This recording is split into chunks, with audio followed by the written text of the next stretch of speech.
En attendant Alain Madelin, on a un nouveau ministre de l'économie, Éric Lombard, qui doit composer un budget. Éric Lombard, ce matin, invite tous les partis à Bercy. Il veut trouver des compromis et il précise bien tous les partis. Son prédécesseur, Antoine Armand, on s'en souvient, avait dans un premier temps exclu le Rassemblement national. Cela avait un peu suscité la polémique. Éric Lombard devrait donc recevoir Marine Le Pen dans les prochains jours. Est-ce que c'est la bonne méthode, selon vous, pour établir le budget ? Oh, c'est une méthode cinématographique. Je ne sais pas ce qui sortira de la rencontre entre notre nouveau ministre et la France insoumise.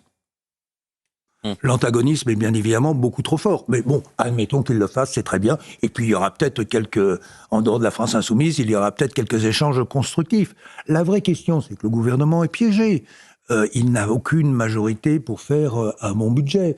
Donc il est obligé de bricoler aujourd'hui dans des coups de rabot, avec une méthode aveugle un peu dans les budgets, et des petits coups de taxation tout aussi stupides. Et donc, quand vous revenez devant l'Assemblée nationale avec un tel budget, les types surenchérissent dans les coups de rabot aussi stupides que possible et les taxations aussi bêtes que possible. Et vous arrivez à une sorte de monstre. Moi, personnellement, je ne pense pas qu'il faille faire comme ça, mais bon, c'est un autre sujet, c'est pas moi qui suis ministre. Il faut garder la loi spéciale, alors continuer le budget, on pourrait, ça pourrait être... Bon, si vous voulez, moi, ce que j'aurais fait dans cette position-là, j'aurais fait ce que ferait n'importe quel ménage, au fond. Il y a les huissiers à la porte, qu'est-ce que je fais ?